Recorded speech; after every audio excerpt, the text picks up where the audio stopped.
Alright, it's Carnival here in South America. If you looked up, it's like, yeah, that goes on. It's like sticks of dynamite. It's, there's no real show to it or anything. It's just explosives, really. So they're not really fireworks. Anyway, Carnival, it's like the week, the month before Lent, I guess. Kind of like, hey, let's all go crazy for a whole month before we have to keep some food for a while. So whatever there was going on, whatever there's not supposed to be going on in Lent is excessively indulged in during Carnival. That's what I'm told. So everyone's walking around with buckets, throwing water balloons out of their windows, and gringos are worth extra points. So I can't really go anywhere without getting wet, which, after my ride yesterday, I'm not in the mood for.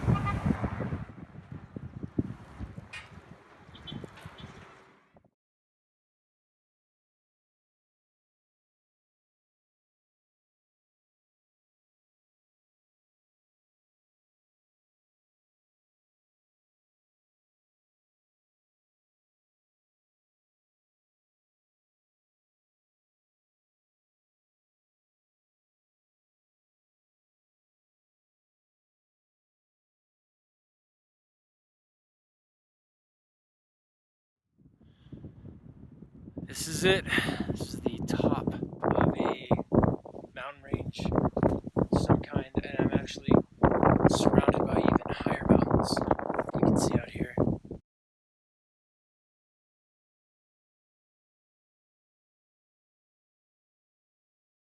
These valleys are 12,000 feet up.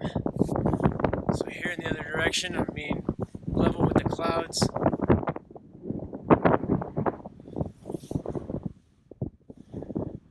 And up here is just a lot of farmers. Quechuan, I believe, is the language they speak. Yeah, cell tower. What are you gonna do? Of course, that cell tower is the only reason I was able to get up here. The funny part is, I came up this long, winding road, like in first gear on my bike, and kind of proud of myself, you know, feeling like a hero for making it all the way up here.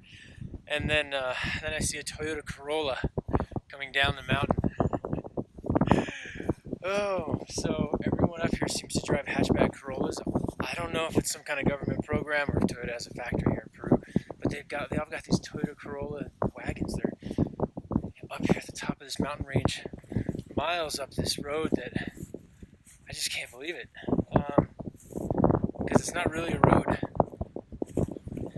And this is the view from the other side. There you can see a waterfall coming down out from the midst of the clouds.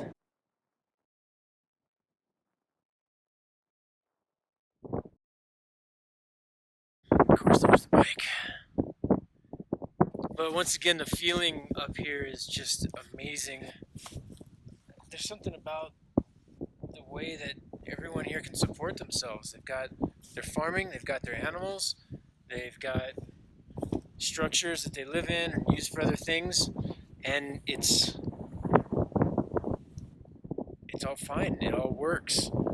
It's so simple, and I just can't believe how complicated my life is compared to what it can be like when you live someplace that can actually support you. There's something that I was very surprised by. You can see here the top of these mountains. It's pretty amazing. But look at that. Whoa. If you could see from here how high that is in the sky, it's unbelievable. Like I said, I think I'm at 14,000 feet. And all of this is above me. And then all of that is through the clouds above it. It's so bright, I can't hardly look at it.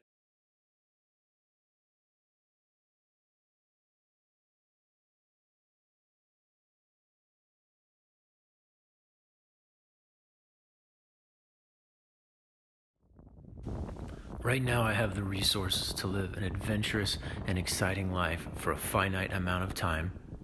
Or I have the resources to live a very boring and unchallenging life for a little bit longer. Either way, I die in the end. So why is there even a question in my mind about how to spend this money? Of course I'm leaving. Of course I'm stepping into the unknown. Of course I am. How could I even think about doing anything else? I've been afraid that I might be doing something wrong, that I might be making a mistake. And I've let that fear turn what otherwise would be a very fun part of the experience, the preparation process, into an absolutely miserable chore.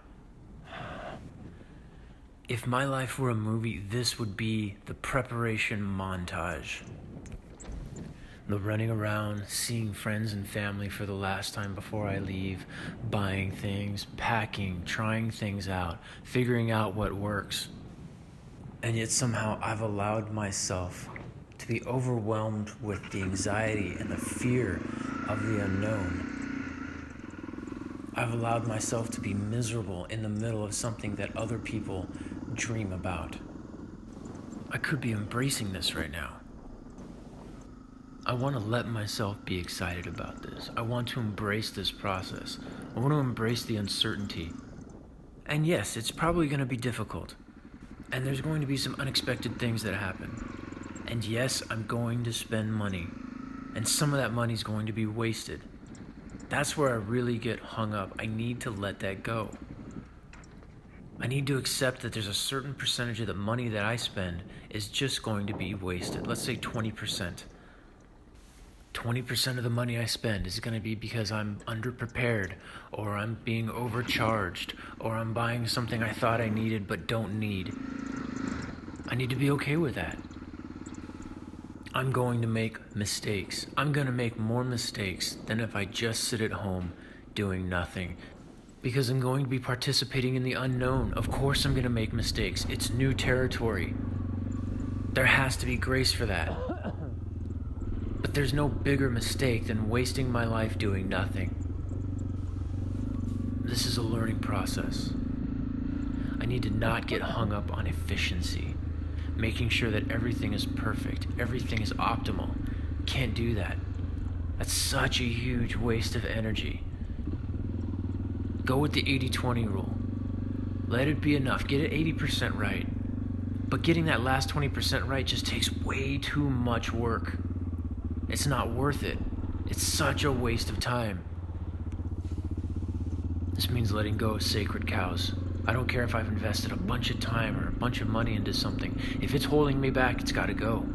Fuck all that shit, man. I've gotta be willing to blow it all moving forward. Spend what it takes to get where I want to go. Use what I have to get what I want. I have to be okay with coming back with nothing. I don't know if I can shake loose of fear or get fear to shake loose of me. But I know this place I'm in is toxic. It's trying to stop me from moving forward. It's trying to stop me from leaving. And I can tell because it's trying to negotiate with me. If you just stay a little bit longer, if you just build up a little bit of strength, if you just get a couple more things worked out, then you can go. But there's always one more thing. What it's not telling me is that it's stealing my strength and my energy. It's not trying to give me anything. What it's not telling me is that there's never going to be a better time than right now. The only day better than today to make this decision was yesterday.